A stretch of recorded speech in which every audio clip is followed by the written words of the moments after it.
সম্মানিত দর্শক ও শ্রোতা মণ্ডলী, আপনাদেরকে জানাই প্রীতি ও শুভেচ্ছা। শুভ দিন। আজ রবিবার 17 আগস্ট 2025 খ্রিস্টাব্দ।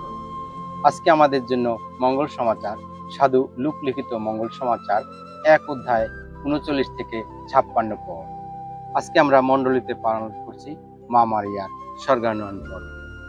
আজকে পাঠের শিরোনাম এলিজাবেথের গৃহে মারিয়ার শুভ আগমন। মারিয়া এবার বাড়ি ছেড়ে পার্বত্য অঞ্চলে জুদা প্রদেশের একটি শহরের দিকে তাড়াতাড়ি হেঁটে চললেন। সেখানে জাকারিয়ার বাড়িতে ঢুকে তিনি এলিজাবেথকে প্রীতি সম্ভাষণ জানালেন। তখন হলো কি, এলিজাবেথ যেই মারিয়ার সেই প্রীতি সম্ভাষণ শুনতে পেলেন, তার গর্ভের শিশুটি তখনই নড়ে উঠল এবং এলিজাবেথও হঠাৎ পবিত্র আত্মার প্রেরণায় উদ্বুদ্ধ হয়ে উঠলেন। তিনি উচ্চ কণ্ঠে বলে উঠলেন, আহা, সকল নারীর মধ্যে ধন্য তুমি, আর ধন্য তোমার গর্ভফল। আমার এমন সৌভাগ্য হলো কি করে যে আমার প্রভুর মা আমার কাছে এসেছে।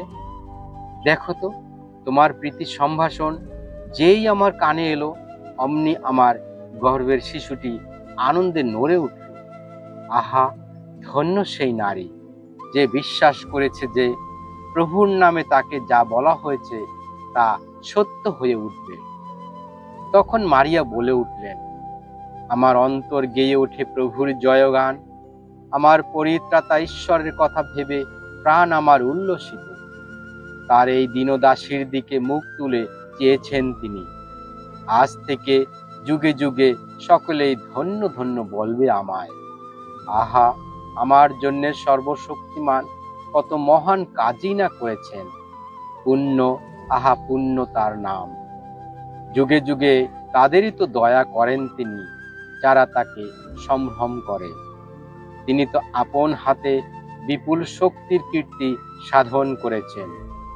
গর্বিত হৃদয়ে যারা, তাদের তিনি চারিদিকে তাড়িয়ে দিয়েছেন।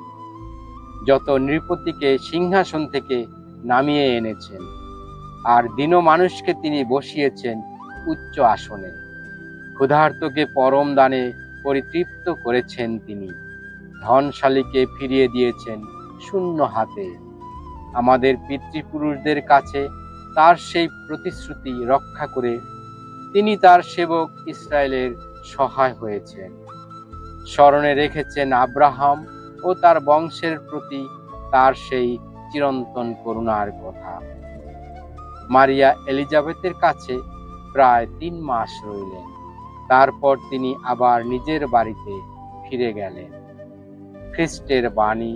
খ্রিস্ট প্রভু, তোমার প্রশংসা হোক।